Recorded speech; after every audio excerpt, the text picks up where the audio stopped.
Ese lunes por la mañana, como de costumbre, me levanté antes que el sol. Hacía calor, pero aún corría una brisa fresca en el patio. Me senté un rato en la silla de hierro forjado bajo la bugambilia. Esa planta había sido de Lucía. Ella la llamaba su cielo particular, porque florecía en rosa cada vez que ella se sentía bien. Tenía la manguera en mano y regaba con cuidado sin apurarme. Era de las pocas cosas que todavía sentía mías en esta casa.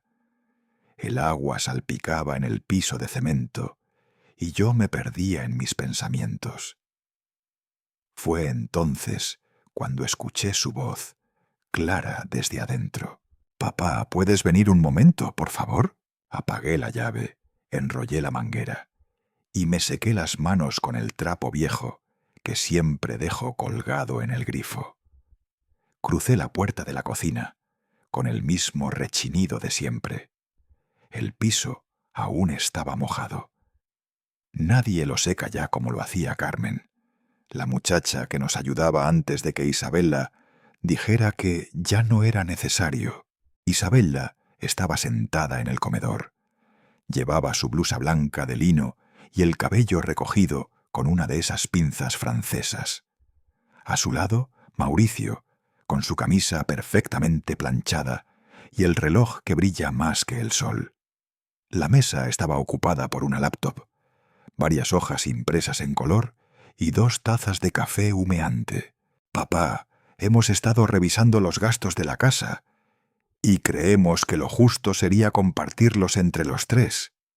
Empezó ella con una sonrisa ensayada. Antes de que pudiera responder, Mauricio añadió con tono cordial, como quien ofrece un consejo en una junta de negocios: «Solo es una cuestión de balance, don Javier. No es un reclamo. Es convivencia responsable». Me senté lentamente.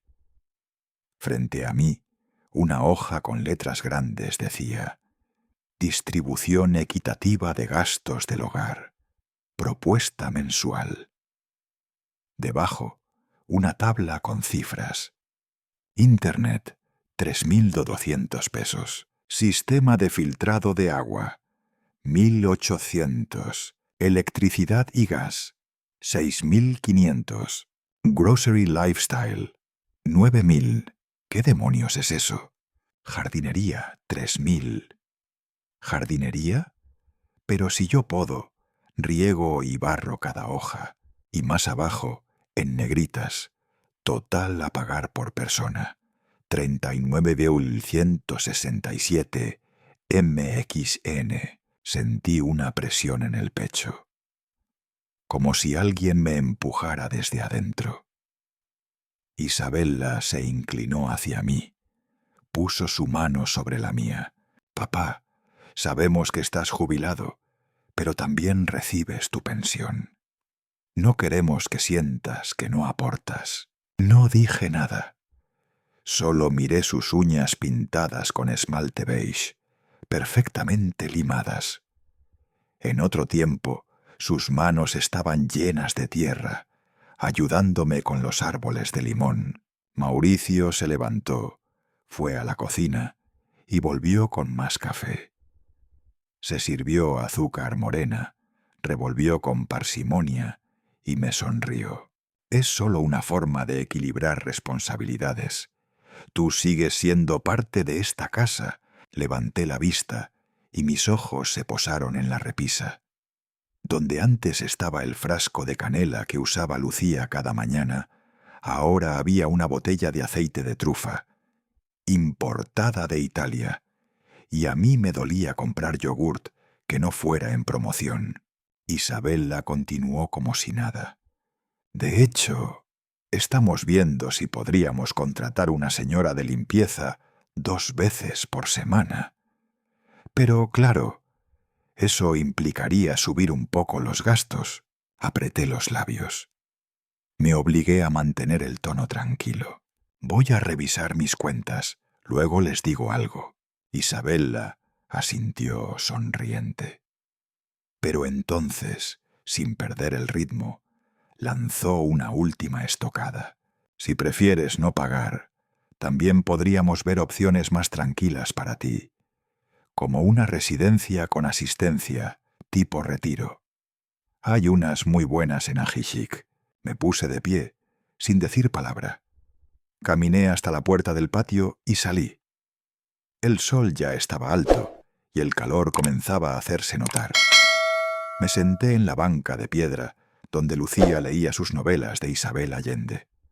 Cerré los ojos un instante. Escuchaba a los pájaros en la bugambilia. En algún momento sentí un nudo en la garganta, pero lo tragué con saliva. Esa misma tarde, cuando la casa quedó en silencio, entré a mi habitación en la planta baja. No hice ruido. Nadie se dio cuenta. Abrí el cajón de mi buró, saqué la carpeta negra donde guardo mis papeles más viejos. Acta de matrimonio, póliza del seguro, la receta de mole de Lucía escrita a mano.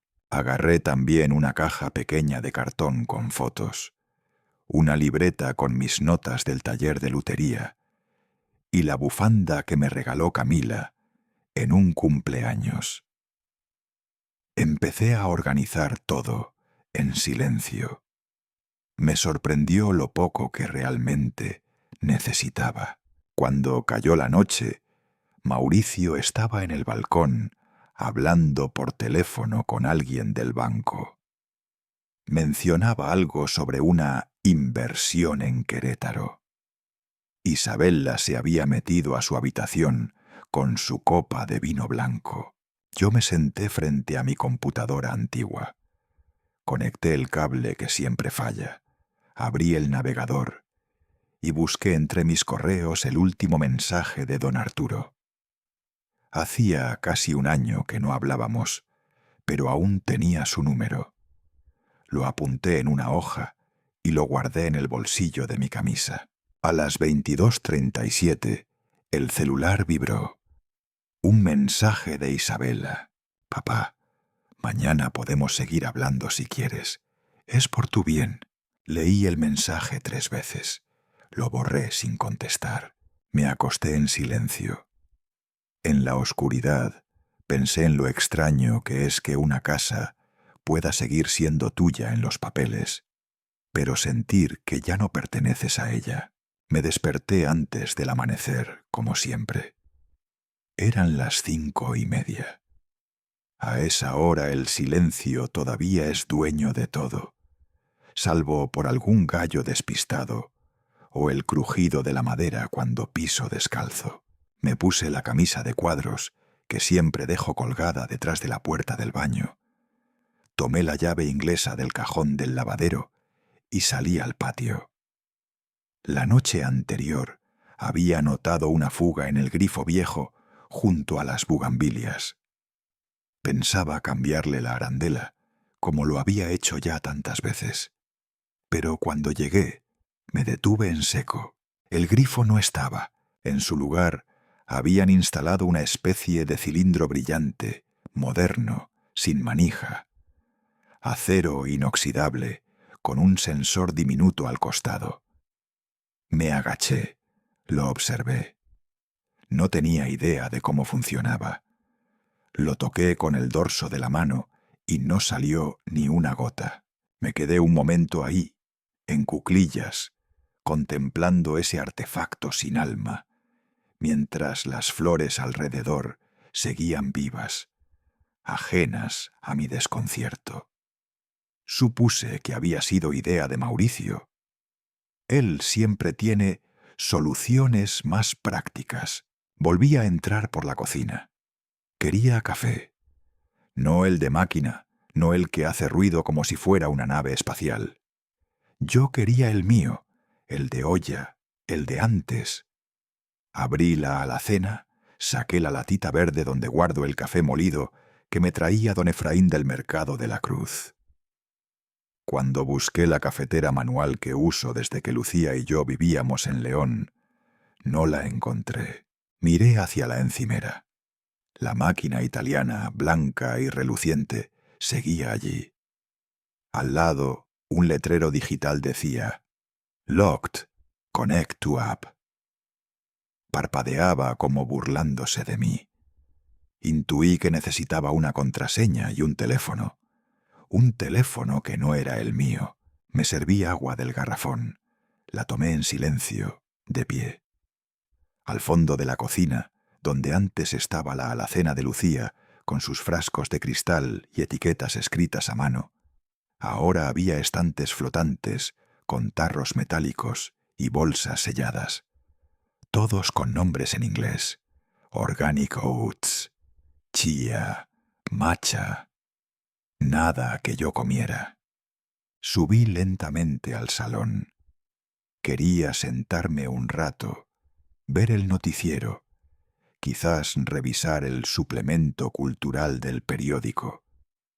Pero cuando crucé el umbral, me di cuenta de que ya no era el mismo espacio. La pared que antes era color crema, ahora era gris pálido, casi fría.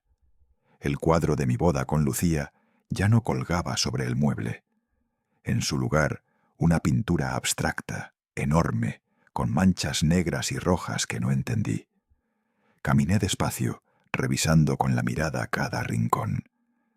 La alfombra de telar oaxaqueño que Lucía había comprado en un viaje con su hermana también había desaparecido. Busqué en los rincones, detrás del sofá. Nada. Abrí el armario donde solíamos guardar las mantas. Ahí, enrollada entre cobijas viejas, estaba la foto. Enmarcada, pero con una pequeña muesca en la esquina. La abracé contra el pecho, como si fuera un recuerdo que alguien intentó borrar. La llevé a mi cuarto, al del fondo, el que ya solo uso yo. La puse dentro del armario, entre mis camisas, donde nadie más la vería. A eso del mediodía, Isabella me encontró en el patio y me dijo, con una sonrisa forzada: «Papá, hoy vienen unos compañeros del trabajo. Vamos a hacer una pequeña cata de café y vinos en la sala. ¿Podrías quedarte abajo, porfa? ¿Solo un par de horitas?» No pregunté nada. Asentí. Volví a mi rincón. Saqué el periódico que había comprado en la tienda y me senté en la mecedora del porche. Mientras pasaba las páginas, escuchaba risas y voces agudas arriba. Olían a perfume caro, ese que a mí siempre me resulta empalagoso. Desde donde estaba, podía escuchar a Mauricio hablar con alguien. Le estamos ayudando a mi suegro a reestructurar su espacio vital. Él no lo dice, pero creo que se siente más libre, sin tanto pasado encima. Me tragué las palabras. Su espacio vital, dijo, como si yo fuera un mueble antiguo que estorba, como si Lucía, nuestras fotos, nuestras cosas, fueran solo pasado encima. Esa noche, cuando ya todos dormían, quise subir a buscar mi almohada cervical, la que dejé en el sillón. Pero la puerta del salón estaba cerrada. Probé la manija. No giraba. Golpeé suave. Esperé. Isabella abrió apenas, con cara de molestia, como si yo fuera un intruso. Me pidió que bajara la voz, que Mauricio estaba dormido. «Papá, por favor, no hagas drama. Ya estamos organizando todo para tu comodidad». No respondí. Solo retrocedí con la almohada bajo el brazo. Cerré la puerta de mi cuarto y me senté al borde de la cama.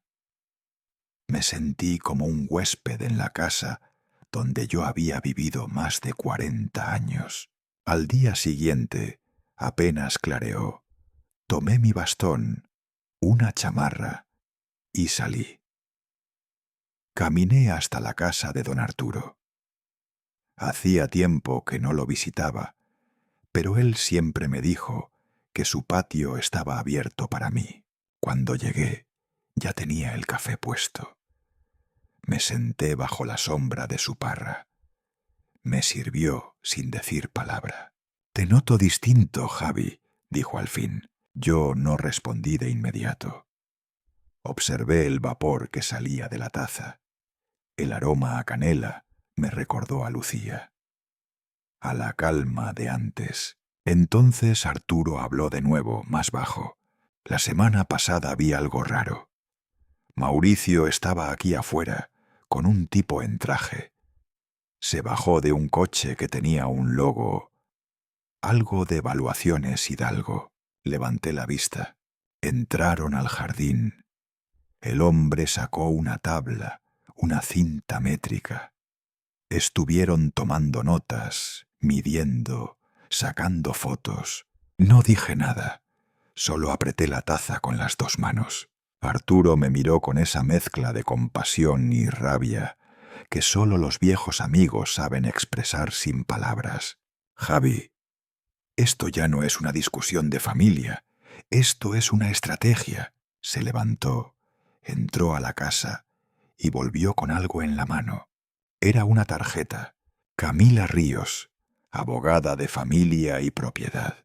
La miré. Leí el número impreso con letras doradas. No dije nada. Solo la deslicé dentro del bolsillo interior de mi camisa.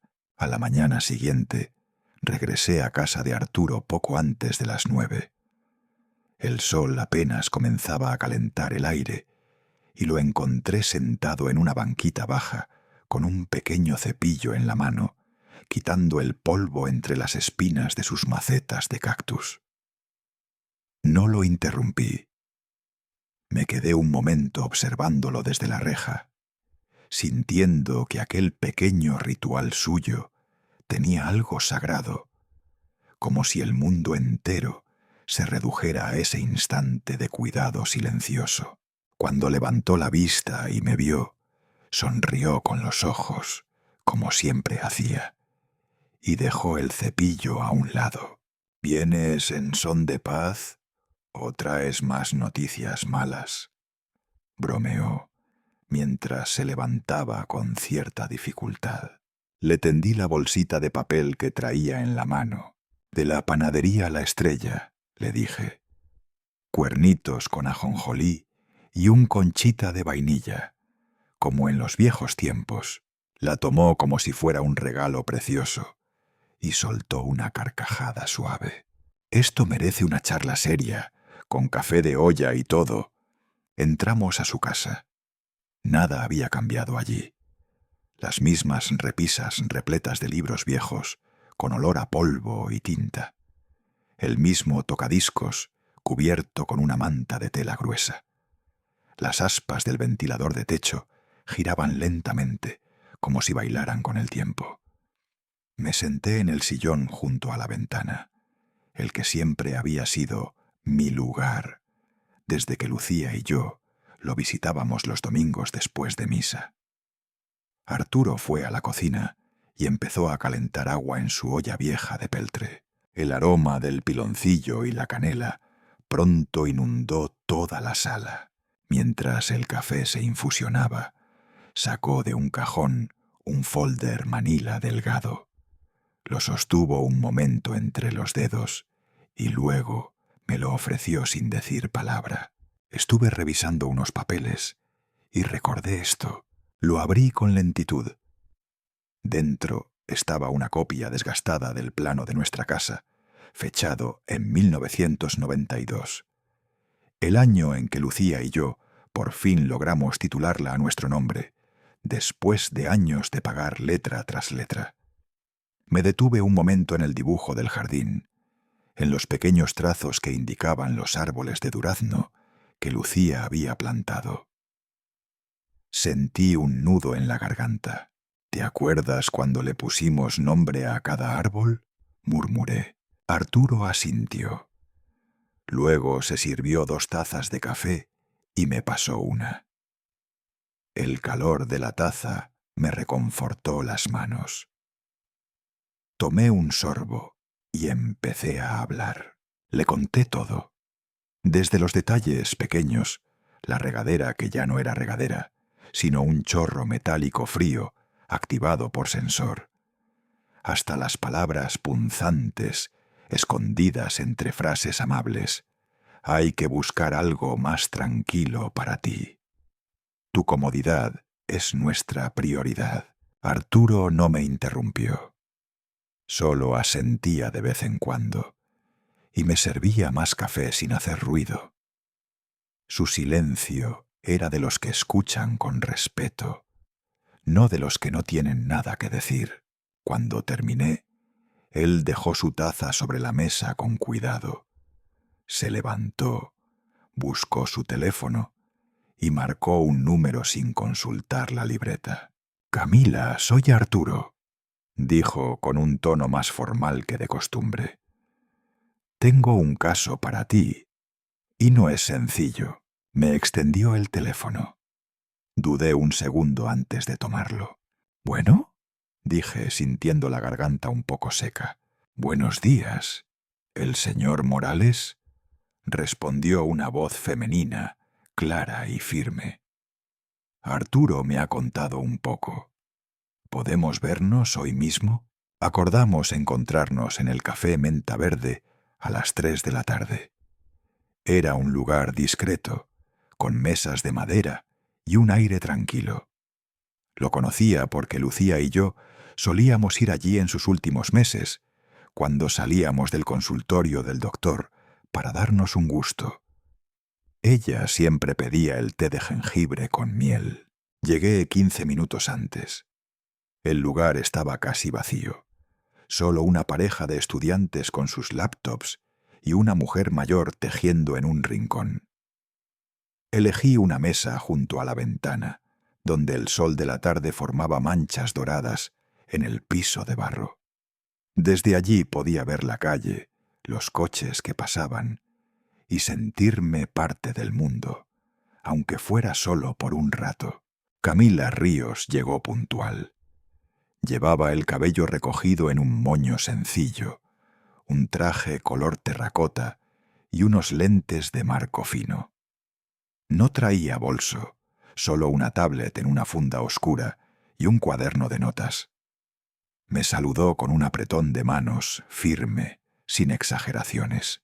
«Camila Ríos», dijo, «abogada en derecho familiar y sucesiones patrimoniales». Me pidió que le contara los hechos en mis propias palabras. Esta vez fui más conciso. Ya no tenía energía para dar vueltas.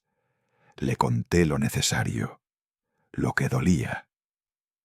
Ella no interrumpía, pero tomaba nota rápida, con letra pequeña y precisa. «¿La casa está registrada solo a su nombre?», preguntó. «Sí, desde el 92. A nombre mío. Lucía y yo así lo decidimos». «¿Hay alguna hipoteca activa?». «Ninguna, todo pagado desde 2011. ¿Su hija figura como cotitular en algún documento?». «No, nunca». Camila asintió con expresión serena, como quien empieza a resolver un rompecabezas cuyas piezas ya conoce. «Entonces estamos en una buena posición», dijo. «Lo que le propongo es lo siguiente: vender la propiedad a través de un sistema de venta confidencial. Hay una red privada de clientes que buscan casas con historia como la suya. No se publica en plataformas públicas. Todo se maneja con discreción». Yo asentí, sin saber aún cómo me sentía al respecto. Ella continuó. «Una vez concretada la venta, estableceremos un fideicomiso a nombre de su esposa fallecida. Fideicomiso Lucía Morales. De ese modo, ni su hija ni su yerno podrán intervenir legalmente en la administración ni en el destino del dinero. Usted decide todo». «¿Y si me preguntan por qué quiero vender?». Camila me miró directo a los ojos. No sonrió, pero su tono fue tranquilo. «Les dirá que quiere simplificar su vida, nada más». Guardó el cuaderno, sacó un par de formularios y los deslizó hacia mí. «Tengo una pareja de médicos de Guadalajara muy interesados en una casa como la suya. Les atrae lo tradicional. No buscan tamaño ni lujo, buscan alma, y la suya la tiene». Sentí algo parecido al vértigo. como si una parte de mí estuviera traicionando la memoria de la casa. Pero también sentí una chispa de claridad. No era la casa lo que me dolía perder. Era todo lo que ya me habían quitado de ella. Firmé los papeles con letra temblorosa. Camila me explicó los pasos siguientes. Citas privadas, visita de los compradores, validaciones legales. Todo iría en marcha con mi aprobación final. Salí del café con la sensación extraña de haber puesto el primer ladrillo de una nueva casa. No una de adobe ni de tejas. Una casa de papel, de cláusulas, de firmas, pero mía, por fin mía. A la mañana siguiente me desperté con una mezcla extraña entre nerviosismo y alivio. Sentí por primera vez en mucho tiempo que había dado un paso hacia algo mío, algo que no necesitaba aprobación de nadie, ni de Isabella ni de Mauricio, ni siquiera de mis propios miedos. Me puse una camisa clara y un pantalón que aún conservaba raya. Nada elegante, pero limpio. Tomé una carpeta con algunos documentos básicos y bajé a tomar el camión hacia la zona financiera vieja, donde Camila me había citado. Me pidió que no usara taxi por si alguien reconocía el auto o hacía preguntas. Más discreto, dijo. Y tenía razón. El edificio donde íbamos era bajo, de ladrillos claros, con una fachada tan simple que casi pasé de largo. No tenía logotipos ni nombres, solo una placa pequeña de bronce que decía «Consultoría privada inmobiliaria, solo con cita previa». Toqué el timbre. A los pocos segundos se abrió la puerta automática. Subimos por una escalera estrecha, decorada con fotos antiguas en blanco y negro. Casas coloniales, puertas de madera tallada, patios con bugambilias colgando. Todo evocaba una especie de nostalgia bien cuidada. Nos recibió Claudia. No recuerdo su apellido, porque ella misma nunca lo mencionó. Tendría unos 40 años, el cabello cortado a la altura de la mandíbula, con un flequillo recto que le daba un aire decidido. Vestía todo en tonos neutros, gris, beige, arena. Llevaba un reloj de pulsera de esos de cuerda manual, antiguo, con una correa de cuero algo gastada. No sonrió, tampoco fue fría, fue funcional. «Buenos días», dijo, mientras nos hacía pasar a una pequeña oficina con luz tenue.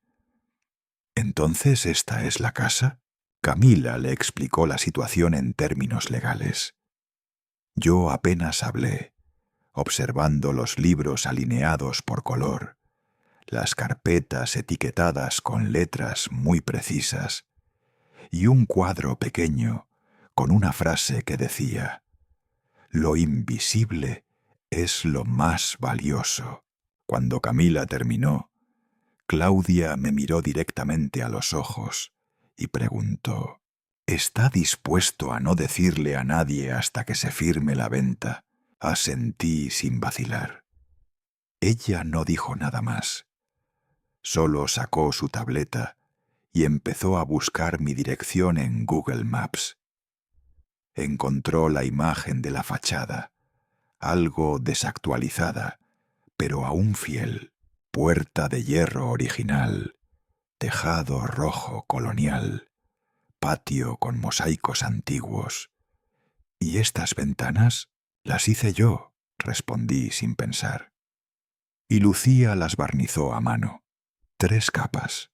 Claudia levantó la vista por un instante. No para felicitarme, sino para registrar el dato. «Para el comprador correcto», dijo. «Esto no es una casa, es una historia viva». Envió un mensaje con las fotos y una descripción breve a un contacto guardado como Dr. C and Dra. V, GDL.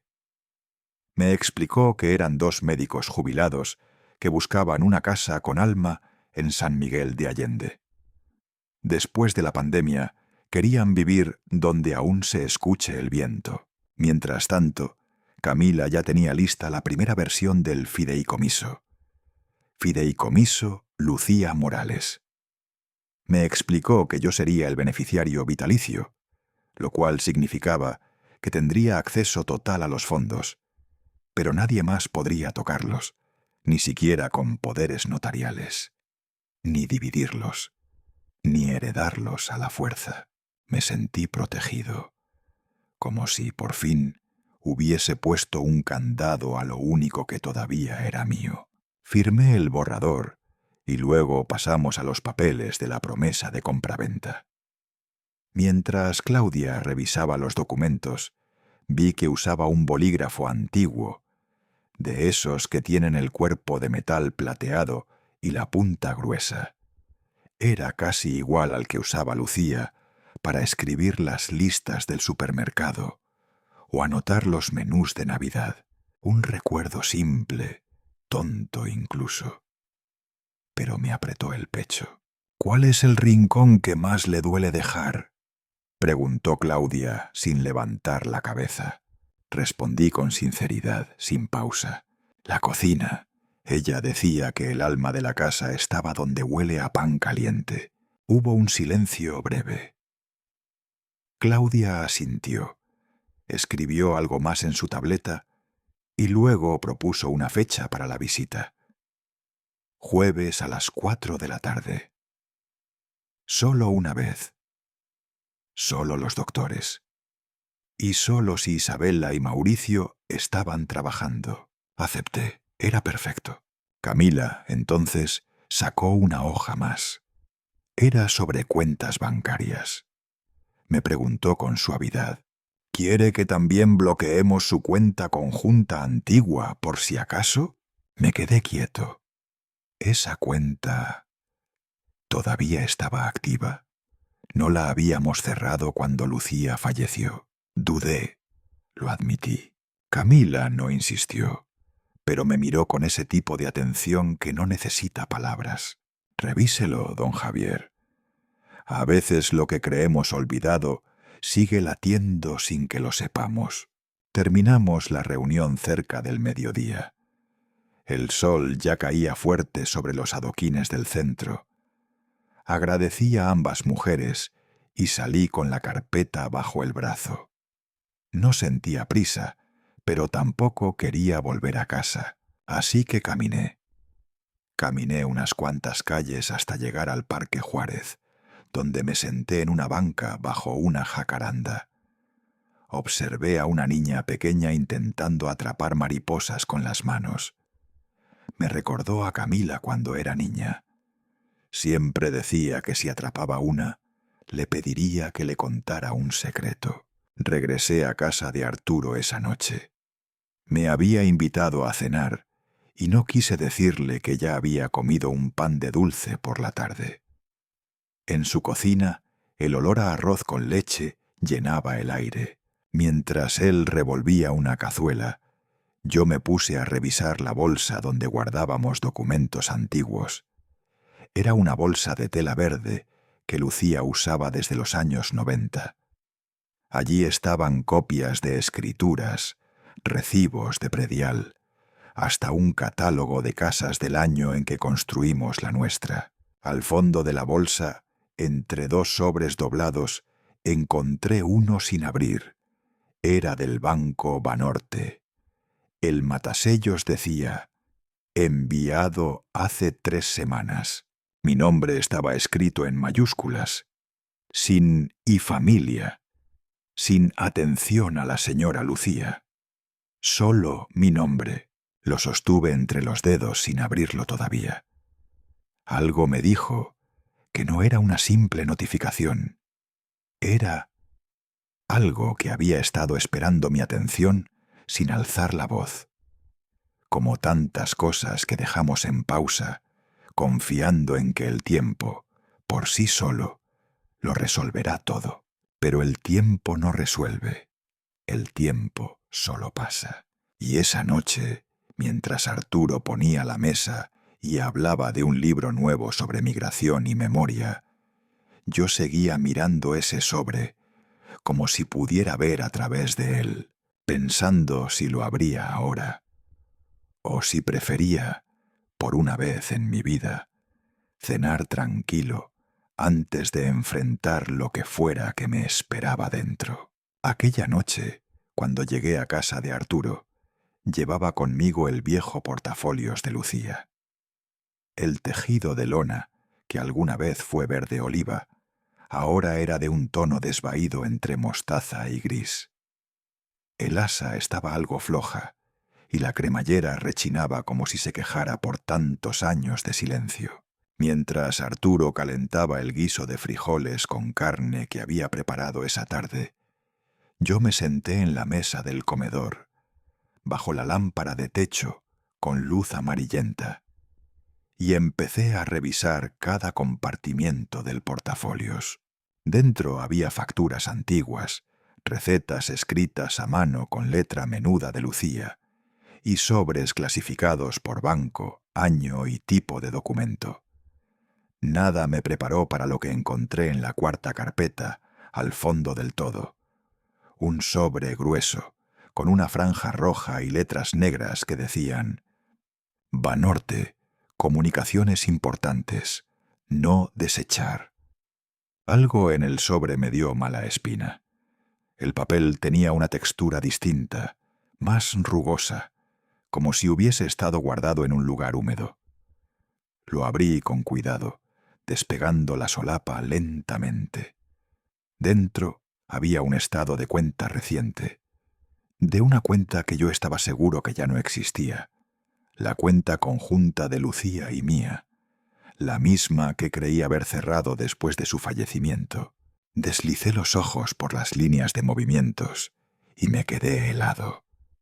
$6.500 retirados en un cajero de Santa Julia, 3.200 transferidos a Isabela Morales, $9.800 pagados a través de un terminal en una tienda de muebles. Me costó trabajo tragar saliva. Revisé 2 veces el número de cuenta y era el mismo.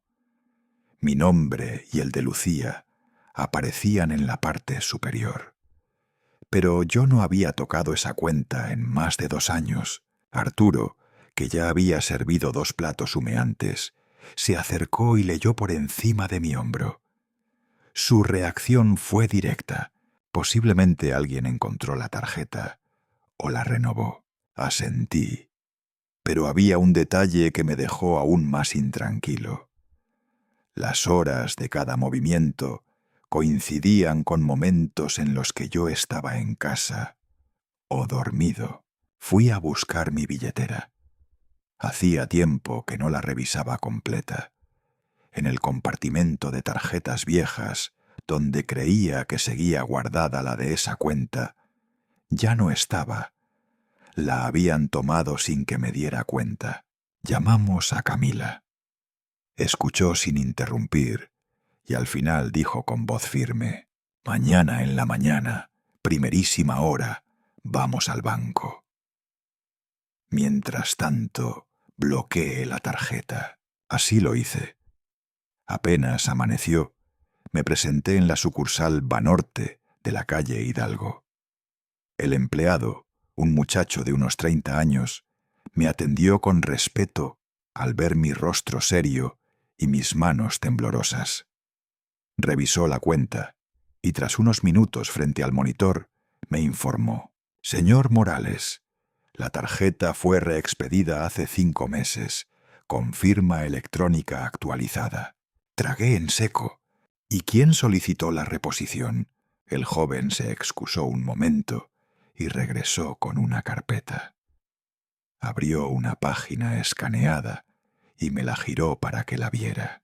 Nombre del titular: Isabela Morales. Firma: igualita a la que vi en el acta de nacimiento que guardo de ella cuando era niña. No me quedó duda. Salí del banco con un nudo en el estómago. No era ya solo el dinero, era la traición, y no cualquier traición. Era fría, calculada, legalmente documentada. Como si yo no existiera, como si todo lo mío pudiera simplemente ser transferido. En lugar de volver a casa, caminé varias cuadras hasta llegar al taller de don Miguel, el cerrajero que hace años nos había instalado las cerraduras nuevas tras un intento de robo. La tienda seguía igual, con la pintura azul descascarada y el cartel de «Servicio urgente» colgado torcido. Don Miguel me recibió con una sonrisa cansada. «Señor Javier, qué gusto verlo, hombre. ¿En qué puedo ayudarle?», le pregunté si en el último mes había recibido alguna solicitud de cambio de cerraduras para mi domicilio.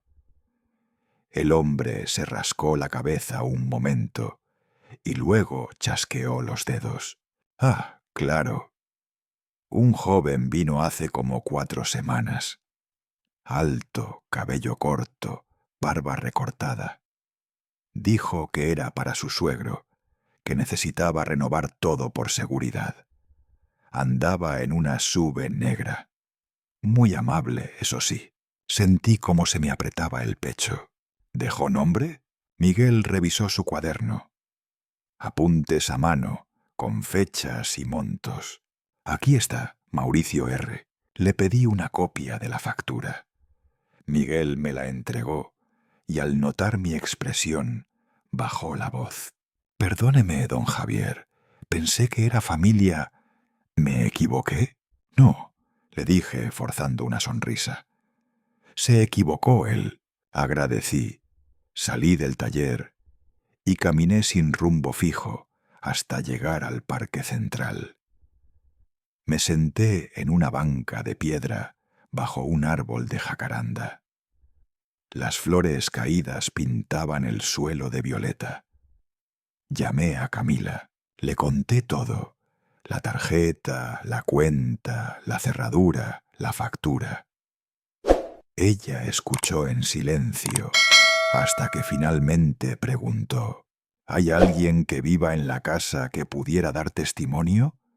¿Una empleada, una vecina, alguien de confianza?». Me quedé pensando. Y entonces recordé a doña Teresa.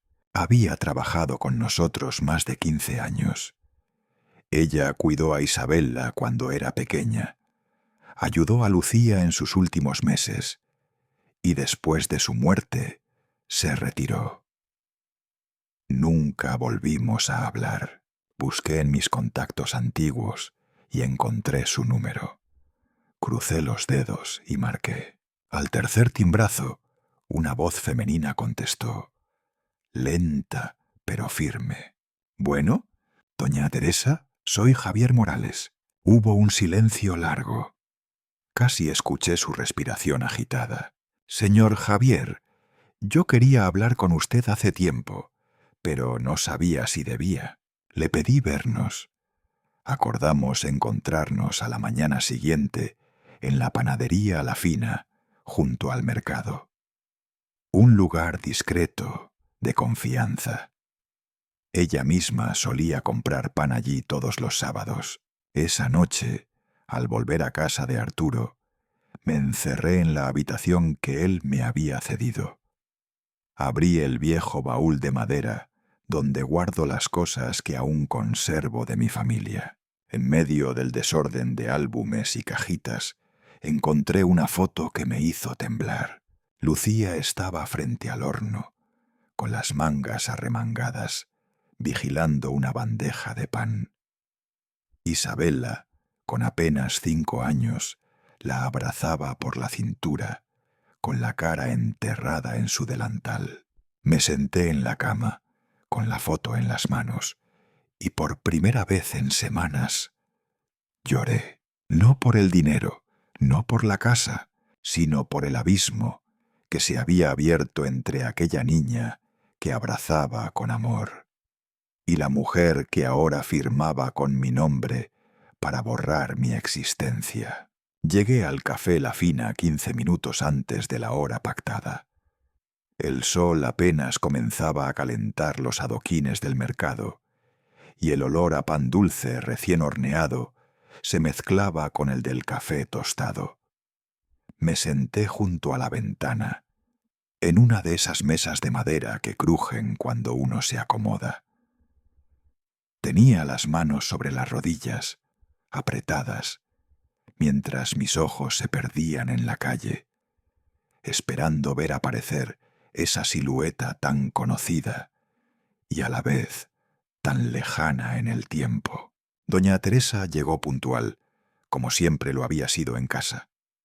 Venía con su andar lento, llevando una bolsa de hilo y un monedero de tela floreada que reconocí de inmediato. Nos miramos. No hizo falta decir nada. Sus ojos se llenaron de lágrimas y los míos se humedecieron sin aviso. Se sentó frente a mí con delicadeza, como si el peso del pasado aún estuviera colgado de sus hombros. «Gracias por venir», dije en voz baja. «Señor Javier, yo quería hablar con usted hace mucho, pero no sabía si debía», respondió con la voz temblorosa, casi como un susurro que apenas podía vencer el ruido de la cafetera del fondo. Le hice un gesto para que se tomara su tiempo.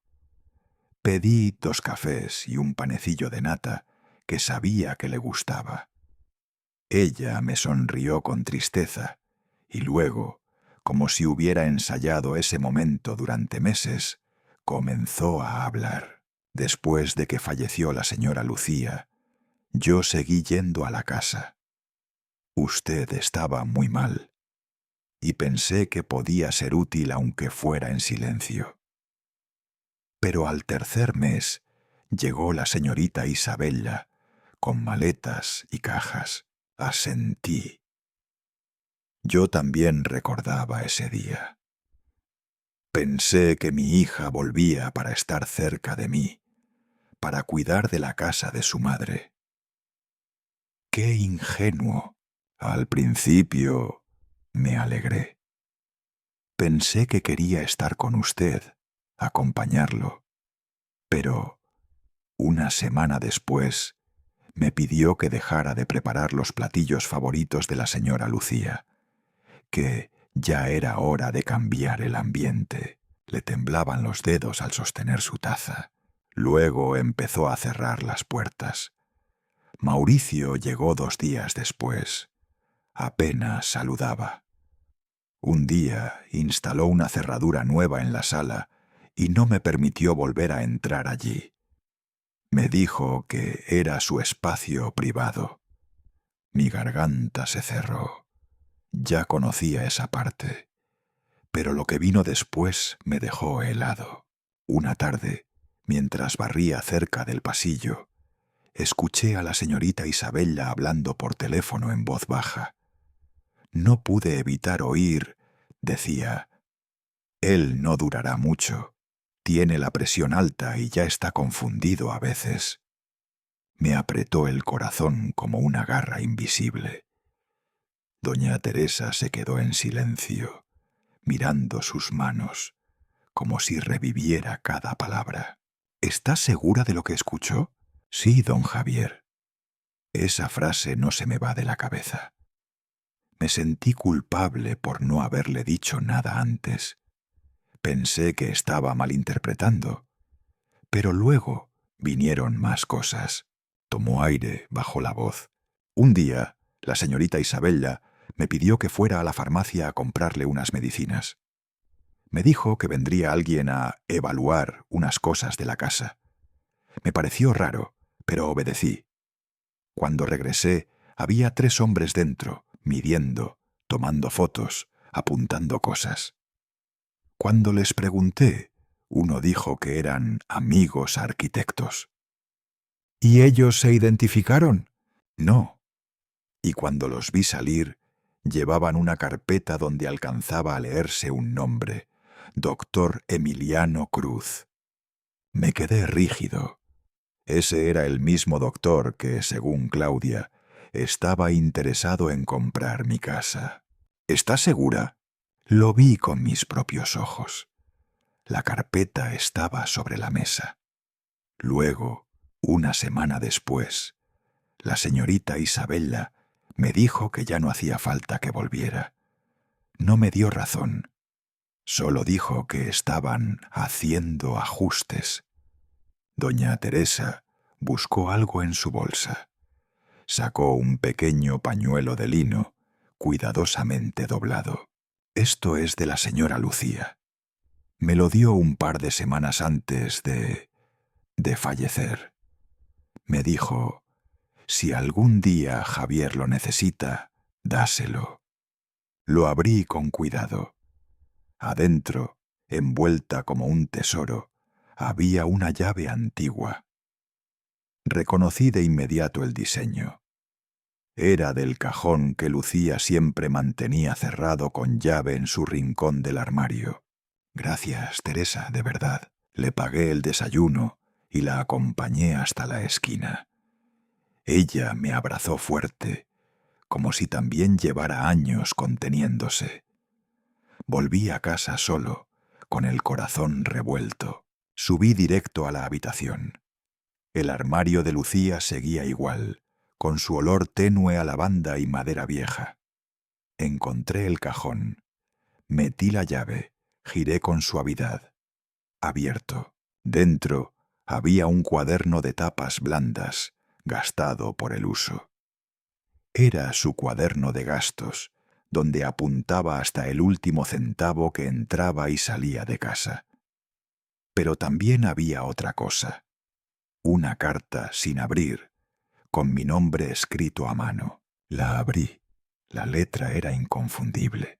Javier, si algún día llegas a esta carta, significa que ya no estoy para advertirte. Cuida lo que construimos. No dejes que borren tu memoria ni la mía. Esta casa es tuya, nuestro hogar. Defiéndelo. Abajo, una copia del título de propiedad, sellada y firmada ante notario. A mi nombre. Me senté en la cama con el papel entre las manos. El sol de la tarde entraba en diagonal por la ventana, iluminando justo la esquina donde Lucía solía leer. Por primera vez en semanas no sentí rabia ni impotencia. Sentí determinación. Llamé a Camila. Le conté todo, desde la conversación con Teresa hasta el hallazgo en el cajón. Ahora ya tenemos todo, dijo con la voz firme. Nos toca jugar el último movimiento. Me levanté despacio. Guardé el cuaderno, la carta y el título en una carpeta nueva. Cerré el cajón. Miré por la ventana, donde la luz dorada del sol pintaba las paredes de mi habitación con una calma engañosa. Pero dentro de mí ya nada estaba quieto. Había llegado el momento de cambiar el tablero, y esta vez yo movería las piezas. Amanecí antes de que saliera el sol. No pude dormir más de un par de horas esa noche, aunque me acosté temprano. Me despertaba cada tanto, con los pensamientos zumbando como moscas dentro de mi cabeza. Me levanté cuando todavía era oscuro, preparé café sin siquiera probarlo, y elegí con cuidado la ropa que iba a ponerme. Me puse la camisa de lino clara, la de cuello mao que Lucía me había planchado hacía años para una cena importante. Era simple, sin estampados, con un botón de madera que siempre se soltaba, y aún así me hacía sentir digno, como si llevarla fuera un escudo. Me peiné hacia atrás, tomé mi libreta y salí con tiempo de sobra. El café, donde habíamos quedado en vernos, no estaba lejos. Uno de esos lugares modernos, con fachada de ladrillo, ventanales amplios y nombre pretencioso en letras cursivas. Claudia me lo había mencionado un par de veces en conversaciones sueltas, diciendo que ahí había visto a Cruz con unos arquitectos. Me pareció el lugar correcto para lo que venía. Llegué 15 minutos antes. Pedí un café negro sin azúcar.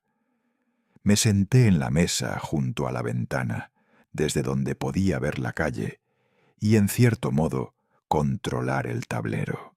A las 9 en punto entró. Alto, postura erguida, cabello canoso peinado impecablemente hacia atrás, traje claro, corbata de seda. Tenía esa forma de caminar de quien cree que el mundo ya lo debe, que no necesita explicar demasiado. Llevaba un maletín de cuero oscuro, que dejó suavemente sobre la silla frente a mí. «Señor Morales», dijo, extendiéndome la mano con una sonrisa diplomática. «Un gusto conocerlo en persona». «Igualmente, doctor Cruz. Gracias por tomarse el tiempo». Él asintió, se sentó y pidió un capuchino. Durante los primeros minutos hablamos de banalidades: el clima, la ciudad, el ruido. Lo escuché decir las palabras armonía visual, valor patrimonial y renovación urbana, como si las hubiera practicado frente al espejo. Su tono era amable, pero medido. Cada gesto suyo parecía ensayado. «Doctor», le dije después de un sorbo largo de mi café frío, «¿puedo preguntarle algo más personal?» «Por supuesto», respondió sin dejar de sonreír. «¿Por qué está tan interesado en una casa antigua como la mía? No está en el centro, no es una joya arquitectónica. Tiene grietas, humedad, historia». Me detuve. Historia que no se vende fácil. Él apoyó los codos sobre la mesa y entrelazó los dedos. «A veces, señor Morales, lo antiguo es lo más valioso. Su casa tiene una estructura perfecta para el tipo de consultorio boutique que estamos pensando. Techos altos, muros gruesos, cierta calidez difícil de reproducir». «¿Y cómo supo de ella?» Él soltó una risa breve. «Tengo contactos. Me comentaron que quizás estaba pensando en venderla. Solo eso». Lo observé. No apartó la mirada. Parecía seguro. Así que lancé la siguiente pieza. «¿Y conoce a una mujer llamada Isabella Morales?» Ahí titubeó. Fue breve, apenas un segundo, pero lo suficiente para verlo. Tomó su taza, bebió despacio y luego respondió. «Atendí a una paciente con ese nombre hace tiempo. No recuerdo detalles. ¿Por qué?» «Porque encontré esto», le dije, sacando del sobre un plano doblado en 3. Lo desplegué sobre la mesa y le mostré la esquina inferior derecha, donde decía en letras claras: «Reforma y planos para doctor Emiliano Cruz». Él lo miró. Ni sorpresa ni molestia, solo una ceja levemente levantada. Seguramente alguien quiso hacerme un favor. A veces nos llegan propuestas sin que las solicitemos. No tengo nada que ver con eso, créame. Lo creo, mentí con calma. Solo quería aclararlo. Él sonrió de nuevo, esta vez más tenso. Espero que no se haya sentido presionado. Nos despedimos con una falsa cordialidad. Cuando se levantó para irse, lo seguí con la mirada hasta que subió a una SUV negra estacionada enfrente. En cuanto se encendieron las luces traseras, saqué mi celular y tomé una foto de la placa. Silenciosamente. 1 hora después, le mandé la imagen a Camila. Sabía que tenía una amiga que trabajaba en el área de registro urbano. Por la tarde me llamó. «Abuelo, ese vehículo está vinculado a una solicitud de obra cerca del Parque Zaragoza. El proyecto se llama Centro de Estética Cruz y la titular que firmó la documentación es Isabella Morales». Me quedé en silencio. No sé si fue rabia, tristeza o cansancio. Era como ver un rompecabezas encajar solo. Cada pieza, cada mentira, cada silencio. Esa noche decidí revisar de nuevo la caja de documentos que tenía en el altillo. Entre recibos antiguos, facturas dobladas y papeles ya amarillentos, encontré algo que antes no había visto. Un sobre con el membrete de una empresa de diseño de interiores. Estaba dirigido a mí, a mi domicilio, fechado un mes antes de que yo siquiera supiera que mi casa estaba a la venta. Adentro, un presupuesto para remodelar toda la planta baja, firmado por Isabela Morales. Sentí un nudo en la garganta. Me senté en la mesa del comedor, el sobre entre las manos. En eso escuché el timbre. Me asomé por la ventana. Era Mauricio. Llevaba una bolsa de papel en la mano. Sonreía, como si nada hubiera pasado. «Papá», dijo en cuanto abrí. «Vine a hablar. Podemos resolver esto como familia, ¿no?» Lo miré sin responder. Hice un gesto para que pasara. Fuimos a la sala. Él dejó la bolsa sobre la mesa y sacó una caja de tamales. «Son de rajas como le gustaban a Lucía», dijo con voz suave. Pensé que podríamos conversar tranquilos. Yo lo miré. Saqué el sobre con los documentos y lo dejé a un lado de la mesa. Él lo ignoró. «Mauricio», dije con voz firme. «Yo sé que fuiste tú quien cambió la cerradura. Tengo la factura, tengo la imagen del cerrajero y tengo testigos». Él se quedó quieto. «Y sé que tu esposa movió dinero desde mi cuenta antigua, usó mi firma digital, presentó documentos y puso su nombre en el registro de la propiedad». Su sonrisa desapareció. Se levantó lentamente. «No queremos hacer de esto un escándalo», dijo cruzando los brazos. «Pero usted no tiene pruebas sólidas. Usted es solo un anciano con presión alta y confusión mental». Entonces metí la mano en el bolsillo y saqué un USB. Aquí están las grabaciones de doña Teresa, los extractos bancarios, las capturas de pantalla, las fotos del auto de Cruz. Todo. Lo dejé sobre la mesa. Dígale a su esposa que cancele todo, que desaparezca ese proyecto, antes de que yo le dé esto a un periodista. No dijo nada más. Tomó la bolsa de tamales, pero dejó el USB ahí. Se fue sin cerrar bien la puerta. Yo me quedé mirando la entrada abierta, con el corazón golpeándome el pecho. Tenía las manos temblorosas, pero los ojos secos. Me senté de nuevo, esta vez junto a la ventana. Afuera, la luz del atardecer comenzaba a inclinarse sobre la calle. Sabía que aún no había terminado, pero algo dentro de mí ya no tenía miedo. Era el turno de ellos de preocuparse, y yo, por primera vez en mucho tiempo, me sentí fuerte. Amanecí antes que el sol. No había dormido mucho. Pasé gran parte de la noche revisando papeles, volviendo a leer cada línea de los documentos que guardaba en la caja de galletas que Lucía solía usar para guardar hilos y botones. Dentro estaban las dos versiones del título de propiedad de nuestra casa.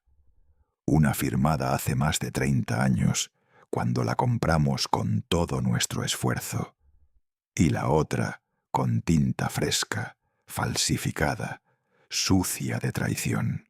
Me puse la camisa de lino que Lucía me había regalado en nuestro último aniversario. La planché con cuidado. No porque pensara que me iba a ayudar en algo frente a la burocracia, sino porque me hacía sentir digno. Me miré al espejo y por primera vez en semanas vi a un hombre con la espalda recta. Viejo, sí, pero no vencido. Me dirigí a la oficina del registro de la propiedad del distrito. Llevaba los documentos en una carpeta negra. Al llegar, la recepcionista me indicó amablemente una ventanilla. Una joven de voz suave tomó los papeles, revisó los datos, Luego frunció el ceño. «Señor, hay una irregularidad», dijo mientras se levantaba.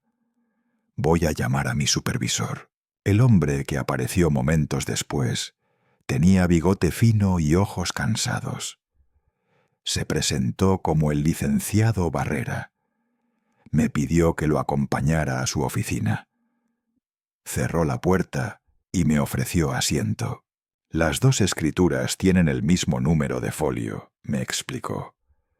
«Pero la firma de quien aparece como vendedor en esta copia nueva no coincide con la original. Y hay algo más. El sello está mal alineado. No es común». Sentí un frío subirme por la espalda. «¿Esto podría ser considerado falsificación?», pregunté, aunque ya sabía la respuesta. El licenciado asintió con seriedad. «Vamos a abrir una investigación preliminar. Necesitamos que llene este formulario. También nos quedamos con las dos copias para su análisis. Le daremos una constancia de recepción». Salí de ahí con un papel en la mano y una semilla de esperanza en el pecho. Por la tarde llamé a la notaría 28. Pedí hablar con la secretaria principal, Lourdes, cuyo nombre figuraba en el acta notarial nueva como firmante. Me dijeron que trabajaba de tarde. Pedí cita. Me dijeron que fuera a las 5. Tomé el autobús. El tráfico era denso y llegué justo al tiempo. Lourdes era una mujer de unos 40 y pocos, pelo recogido, uñas rojas. Le expliqué mi situación. Le mostré la copia de la supuesta firma. Ella se quedó helada. «Señor, yo no firmé esto. Además, esa fecha estaba yo de vacaciones. Mire», buscó en su computadora, imprimió algo, me lo entregó. «Aquí está mi constancia de vacaciones, sellada. Y si quiere, le firmo una declaración». «Sí, por favor», dije casi susurrando. Ella redactó una carta sencilla. «Yo, Lourdes Méndez, certifico que no laboré el día 15 de julio, fecha en la que supuestamente firmé el documento anexo. Desconozco dicho acto». Luego firmó y estampó el sello de la notaría. No sabía si llorar o abrazarla. Esa noche, Camila vino a casa con una bolsa de tacos y una memoria USB. «Escaneé todo, abuelo», dijo mientras servía agua en los vasos. «Mañana lo mando a 3 lugares. La Oficina de Fraudes Inmobiliarios del municipio, la Dirección de Tierras del Estado y a El Norte, sección Justicia Ciudadana». Me quedé en silencio unos segundos. Ella me miró con preocupación. «¿Estás bien?» «Sí», respondí. «Es solo que nunca pensé llegar a este punto, pelearle así a mi propia sangre». Camila apretó mi mano. «A veces la sangre se equivoca, abuelo, y hay que corregirla». Alrededor de las 9 de la noche sonó el teléfono. En la pantalla, Isabela. No contesté. 1 hora después, golpes en la puerta. «Mauricio». Lo vi por la mirilla. Respiré hondo y abrí solo un poco. «¿Qué quieres?» «Te dije que no hicieras esto grande. Ahora te va a caer encima todo». «Lo único que quiero», le respondí sin levantar la voz, «es recuperar lo que me quitaron. Ni más ni menos». Me miró con odio, pero no dijo nada más. Se fue sin cerrar la reja. A la mañana siguiente, el periódico El Norte publicó una nota con una foto mía de espaldas saliendo del registro. El titular decía: «Un padre mayor es expulsado de su casa por su hija, pero responde con pruebas incontestables». La nota detallaba mi denuncia, las irregularidades detectadas, el testimonio de Lourdes y hasta la carta enviada por Camila. Alguien había filtrado todo, y yo no sabía si agradecerlo o asustarme. Mi teléfono no dejó de sonar en todo el día. Antiguos compañeros del taller, vecinos del barrio viejo, incluso un exalumno de Lucía. Todos diciendo lo mismo: «Estamos contigo». Qué valiente, don Javier. Ya era hora que alguien los enfrentara. Incluso Claudia, la agente inmobiliaria que había aparecido como intermediaria, me llamó con una voz distinta, más suave, menos segura. No sabía que las cosas eran tan complejas. Voy a revisar los contratos. Por la tarde recibí una notificación oficial. La Dirección de Tierras había emitido una orden de suspensión inmediata sobre cualquier trámite relacionado con mi propiedad. Nadie podía vender, ceder, hipotecar, ni mover un solo papel hasta que se resolviera la investigación. Me senté en el patio trasero. La tarde estaba serena, como si el mundo me diera una tregua. Las bugambilias que Lucía había plantado trepaban aún por la reja oxidada. Una hoja amarilla cayó justo sobre mi regazo. La tomé con los dedos temblorosos. «Lucía», susurré, «aún puedo cuidar tu casa. Aún no la han destruido». Me quedé ahí, en silencio, mientras el sol descendía y el aire olía a tierra mojada y dignidad recuperada. Esa mañana me desperté más temprano de lo habitual. El amanecer aún no asomaba por la ventana cuando sentí el zumbido del celular. Era un mensaje de Camila. «Abuelo, ella ya está diciendo cosas en redes, pero casi todos están de tu lado». Me senté al borde de la cama, con la espalda encorvada y el corazón encogido. Tomé el teléfono con manos temblorosas y abrí el enlace que me envió. Era una publicación pública de Isabela. Usó una foto mía en blanco y negro. En el texto escribió que yo estaba pasando por una etapa de confusión propia de la edad, que necesitaba ayuda médica y que mis acciones eran impulsadas por resentimientos acumulados y pérdida de memoria. Me quedé mirándola largo rato. No por sorpresa, no. Ya nada me sorprendía viniendo de ella, pero dolía, como si cada palabra la hubiera escrito con una navaja, cortando lo que quedaba entre nosotros. Deslicé el dedo hacia los comentarios. Para mi asombro, no encontré el apoyo que ella quizás esperaba. «Usted debería avergonzarse, señora», escribió una mujer con una foto de perfil cargando a un anciano. «Mi papá también firmó un poder sin saber, y lo perdimos todo. Le creo al Señor», decía otro comentario.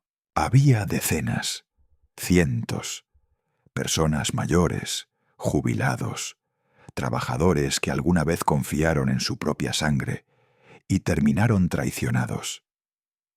Algunos compartían sus historias, otros simplemente me enviaban fuerzas, desde Monterrey, Veracruz, hasta Mérida. Uno de los comentarios que más se compartió era de un médico geriatra de renombre. Decía: «La vejez no es sinónimo de locura. No usen el deterioro natural de un padre para justificar la ambición de los hijos.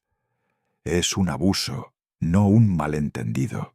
Mis ojos se humedecieron, pero no por tristeza, sino por la inesperada sensación de que por primera vez en mucho tiempo no estaba solo. A media mañana sonó el teléfono fijo. Una voz de mujer, cálida y pausada, se presentó. «¿El señor Morales?» «Mi nombre es Luisa Aguilar. Soy la madre de una joven que trabajó como auxiliar de notaría. Mi hija me contó lo que pasó con usted». Me quedé en silencio unos segundos. Apenas pronuncié un sí entrecortado. Mire, no quiero problemas para ella. Ya no trabaja ahí, pero en su momento la señorita Isabella la contactó directamente. Le ofreció dinero para que firmara un documento. Le dijo que era un trámite menor, algo urgente, y que era con autorización de la secretaria principal. Apreté fuerte el auricular contra la oreja. Sentí cómo se me tensaba el cuello. Mi hija nunca supo que estaba cometiendo un delito. Ella pensó que era una excepción. Le pedí a la señora Aguilar que hiciera una declaración por escrito. Ella dudó, pero finalmente accedió, con una única condición. No mencione a mi hija en ningún proceso legal. No la quiero en tribunales. Solo deseo que usted tenga justicia. Colgué con gratitud y me tomé un momento para respirar hondo. Fui hasta la cocina y le conté todo a Camila mientras le servía su café. No me interrumpió. Solo me puso una mano sobre el hombro y dijo: «Vamos a entregarlo al colegio de notarios.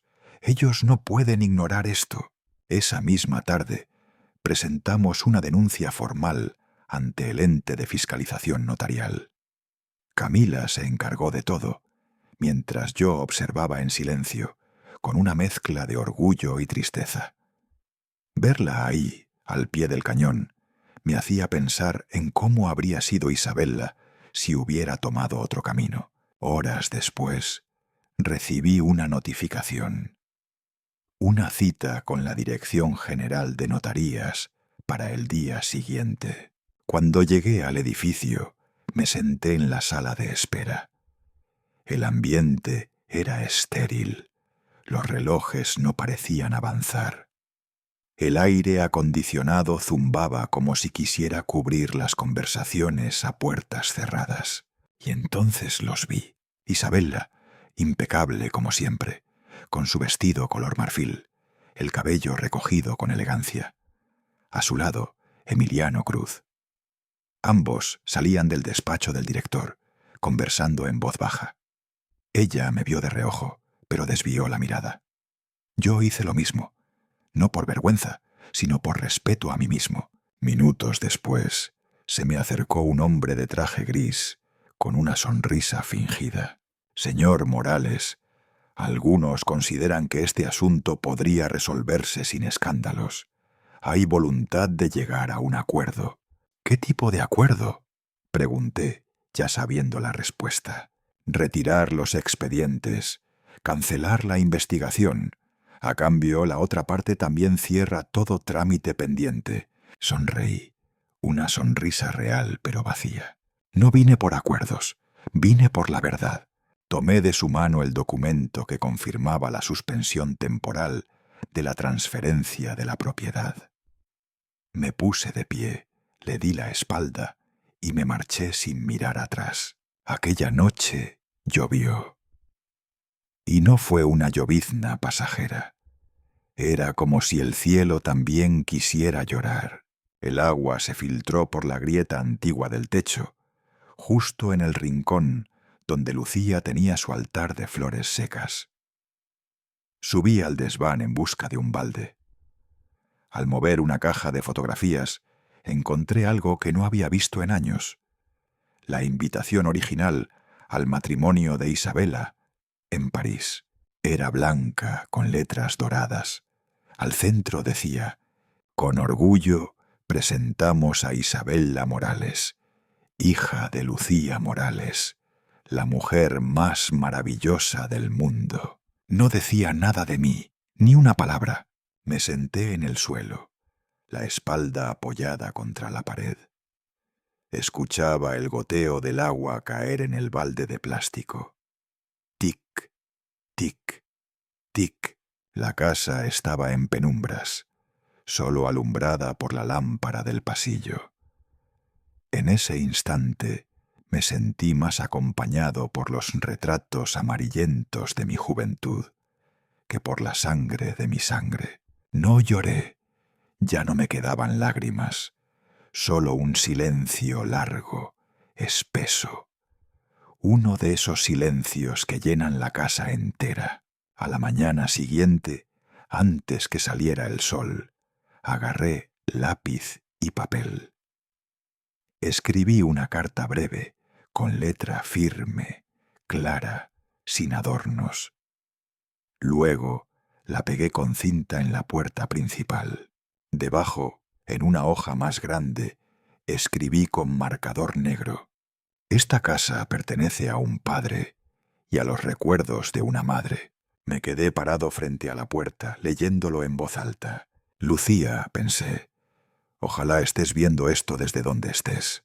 Y por primera vez en mucho tiempo, el aire me pareció más liviano. Había pasado una semana. La tormenta mediática, como todas las tormentas, se disipó. Las noticias dejaron de hablar de mí, de Isabella, del escándalo con la notaría. Las cámaras apuntaron a otra tragedia, otra desgracia. Y sin embargo, yo seguía aquí, en esta casa que cada día parecía más callada y más llena de eco.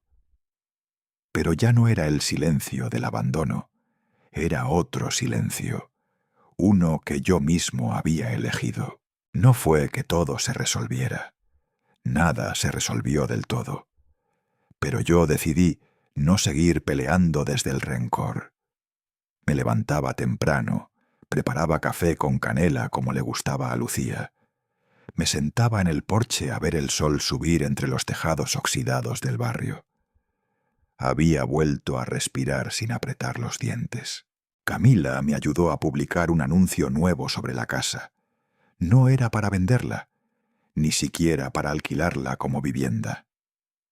Escribimos: se ofrece este espacio como centro de actividades comunitarias, gratuito para jubilados, viudas, veteranos y personas en situación vulnerable. La respuesta fue más rápida de lo que esperaba. Un grupo de jóvenes estudiantes de arte vinieron una mañana. Traían bocetos, pinceles, pinturas, ideas. Me pidieron permiso para usar la pared del patio trasero como mural. Querían hacer un homenaje a Lucía. Yo no pregunté qué iban a pintar. Solo dije que sí. Les ofrecí agua de Jamaica y una extensión eléctrica. Uno de ellos, un muchacho de pelo rizado y voz temblorosa, me miró y dijo: mi abuela tomaba clases de guitarra con la señora Lucía cuando era niña. Dice que nunca olvidó sus canciones. No supe qué contestar. Solo asentí. A veces la gratitud se siente demasiado grande como para caber en palabras. Una tarde, mientras enrollaba cuerdas de guitarra en el taller, recibí una llamada de un número desconocido. Era de un diario importante, El Norte. Querían entrevistarme de nuevo, ahora que la Notaría Central había emitido su veredicto. La firma de Isabella Morales fue falsificada. Se comprueba intento de despojo patrimonial con participación de terceros. El periodista insistió. Quería una declaración mía, un testimonio, quizás incluso una portada. Yo lo pensé un momento. Luego le dije que no. En su lugar, le envié una carta breve, escrita a mano, sin florituras. No deseo que mi hija sea humillada públicamente. Solo quiero recuperar lo que mi esposa Lucía dejó para nuestra familia. Justicia es suficiente. Ningún titular, ninguna revancha, solo silencio. Unos días después, recibí otra llamada. Esta vez reconocí la voz de inmediato. Viejo lobo, ¿aún sigues afinando guitarras con vino tinto? Era Arturo de la Vega, un amigo de juventud, de los años en que la música nos salvaba de la mediocridad. Habíamos tocado juntos en plazas, en funerales, en estaciones de tren. Me invitó a un concierto homenaje que él estaba organizando. Dijo que habría una pieza especial dedicada a Lucía Morales, la mujer que enseñó música sin pedir nada a cambio. Al principio dudé, no me sentía digno, pero Camila me convenció. Abuelo, esa noche es para ella, y para usted también. Fui. Me senté en la última fila del auditorio, con mi camisa blanca más planchada y los zapatos recién lustrados. Me sentía fuera de lugar, como una nota perdida entre partituras nuevas. Pero cuando la orquesta comenzó a tocar Clair de Lune, cerré los ojos, y por un instante, tan real como los latidos en mi pecho, vi a Lucía de pie al fondo del escenario. Sonreía, como si me estuviera diciendo que todo iba a estar bien. Después del concierto, una joven se acercó. Tendría unos 20 y tantos. Señor Morales, yo fui alumna de su esposa. Ella me preparó para la audición del conservatorio. Gracias a ella estoy aquí. Me entregó un marco de madera clara. Dentro había una foto que nunca había visto. Lucía rodeada de niños, en su última clase en la parroquia. Yo la tomé con manos temblorosas. No pude hablar. Solo abracé la imagen. Esa misma noche pasé por la tienda de instrumentos donde Lucía solía comprar cuerdas. En un rincón del escaparate vi una guitarra polvorienta. Era la suya. Nadie la había reclamado. Nadie la había afinado desde que ella partió. La compré, aunque sabía que no la tocaría. La colgué en la sala, justo en la pared que Isabela había señalado para su nuevo proyecto de diseño. Ahora estaba ahí, la guitarra de Lucía, colgando sola con dignidad. Me senté, tomé papel y bolígrafo y escribí una línea que pegué debajo del instrumento. No busco venganza, solo cumplo mi promesa a Lucía. Semanas después, recibí una carta sellada. Venía del juzgado. Isabela estaba siendo investigada. Mauricio, su socio y prometido, había cancelado todos los contratos. El proyecto inmobiliario había sido cancelado. No sentí ni alegría ni tristeza, solo una serenidad extraña. Me quedé en silencio. Volví a mi taller y me puse a empacar un nuevo instrumento. Esta vez dejé una cara sin cubrir, como si aún faltara terminar la melodía. Una mañana cualquiera, buscando papel periódico viejo para forrar una caja, me topé con una edición reciente. Y ahí estaba ella, Isabela, sonriente, del brazo de otra mujer, en una fiesta elegante, bajo un arco de flores blancas. El pie de foto decía: Isabela Morales de la Vega, próxima esposa de la heredera del Imperio Andrade. Me quedé helado. Y entonces, como si cada pieza del rompecabezas se alineara, lo comprendí. Arturo de la Vega, mi viejo amigo, el que me apoyó, el que me presentó al abogado justo, al periodista justo. Arturo era el padre de la nueva prometida de Isabela. Me reí. No con burla, no con despecho, sino con esa risa silenciosa que uno suelta cuando la vida termina de contar su chiste. Sí, fui una pieza en el tablero de otros. Sí, quizás me usaron. Pero hay cosas que no pueden robarte. Ni con abogados, ni con mentiras, ni con dinero. El amor, la memoria, la bondad, todo lo demás, lo dejo ir. Pero lo que Lucía sembró en mí, eso florecerá mientras yo siga respirando. Y si los buitres cantan, que lo hagan. Yo también tengo mi canción, y la toco cada mañana con dedos arrugados en una guitarra que aún suena a hogar.